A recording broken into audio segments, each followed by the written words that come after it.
Alright, so back again with 3 years to go through. When I last left you off talking about a potential endurance test, and I was coming up. So a lot has happened since then. It's near the start of 2022, of the new year. Some things are probably going to change. So when we get to talking about the endurance test, let's first start with the change of shoes.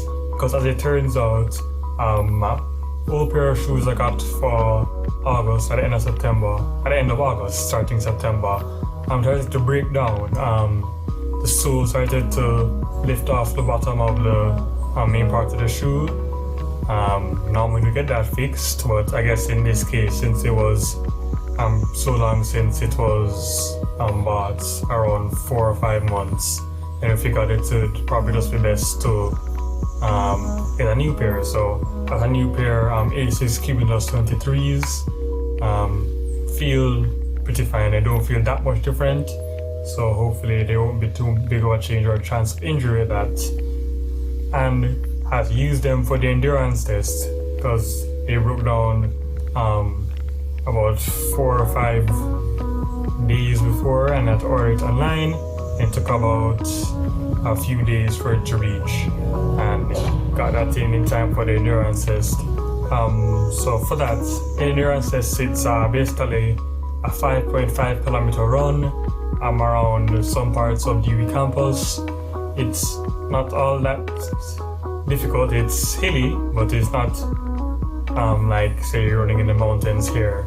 So it was decent. My times dropped dramatically as he got better at the routes. So at the start it was like 24, 25, those type of times. And then by the second time I was able to drop it into the 20-40 range. Now for the endurance test, going pretty much all out, basically as best as I could run with my level of fitness right now with no competition and all that. I got a time of 19.1 or 19 minutes 10 seconds. So that's the starting point for endurance test. According to the coach, we'll do it again at the end of January and recalibrate training from there. So hopefully that works out decently. As for the training itself, so since that update, it hasn't changed all that much. I'm doing like slightly more 400s, some 800s. I recently did a 1200 training as well, where you split it up into 3 1200 meter runs, or like 5 800 meters, or like 8 400 meters or something like that.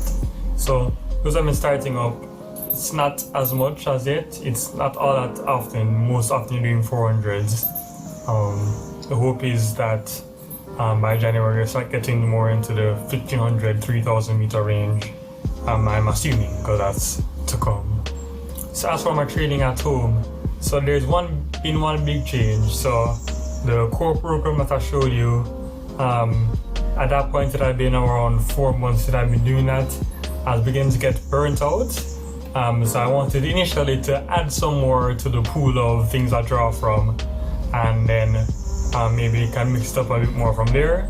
So I went on to a core training forum on Reddit.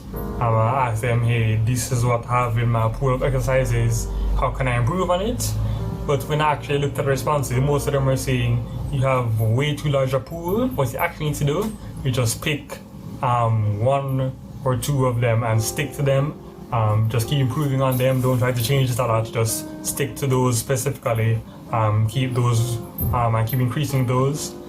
Another thing it is that suggested that you change a few of the exercises from a curl, which is like a sit-up or a crunch, into an extension. So that's going to be like a rollout or like a plank. So I don't have a rolling wheel, but what I do have is a rolling chair. So probably just going to use that and use that as in place of the rolling wheel. It works decently well so far. Not sure if it's necessarily getting everything you want from a rolling wheel or ab wheel, but best I can do right now. And I really did want to change up the core work program because it's getting kind of burnt out. So right now I'm settled on these just do all the time. So you have planks, I increased it to 2 minutes. Then you have like 80 or 70 crunches, and then You have V-ups. Those are the most difficult ones for me. So I have those, and I have the 20 of those. And then after the V-ups, you have things like one leg hip raises. So they are a bit more difficult than normal hip raises. Hopefully that gets more in the back work.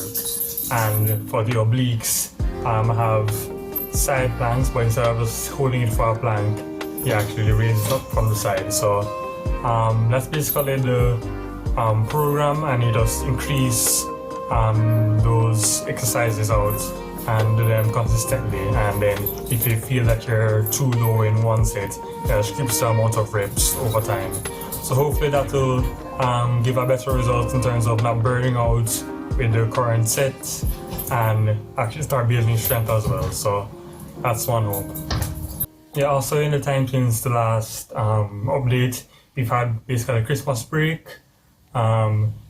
Coach didn't give us a specific thing to do over the time, but basically said continue running. And we said specifically for me, try to get at least 40 minutes running, and then you core work and stretching and things like that. So in the time between like the 23rd and the 30th, I was able to get 3 different exercises done. It was an 8K, a 12K, and another 8K. Weren't too difficult. It was in the hills, but that's what I have available, so we have to do those. Yeah, so that's what we're able to do over the Christmas training. Of course, you did the stretching and then the core work afterwards. And hopefully I didn't lose too much fitness over the time that when you started in January and the new year, you're right back to where you were. So going into the new year, as I've reiterated several times over this update, the hope is, at least my impression is that going to increase the mileage and you're going to increase the specificity to 5,000 meters instead of just doing like 400s. That'll be either overtime or a more drastic change towards it as well, because the schedule will change with classes as well. So hopefully all that will happen at once, so you can have a new feeling to it. Another thing that's happening is that we might be able to run in a 5.5k race. It's not at the UA place where we did the endurance test, but it's actually the Sigma run, the biggest 5k-ish race in Jamaica. But because of COVID, it's all online, except for a few invitees that have more elite time that they invite. So I would be around that level if they were to invite me. So yes, I'm not exactly sure how the invitee program works, but I'm looking into that, and then hopefully it's going to be in the start of February. You can be able to run in that 5k race and give an even better impression of my fitness and competitiveness compared to the rest of the field, as well as a better indication of my training. So that's one potential thing that's happening as well. So going into the new year, that's basically what's new.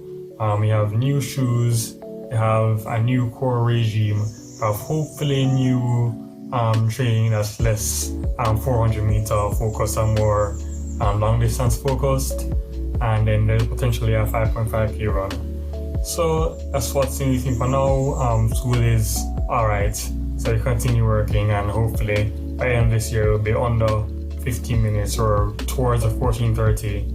And you can start working towards maybe like a Rifter or a World Junior or something like that at the end of the season.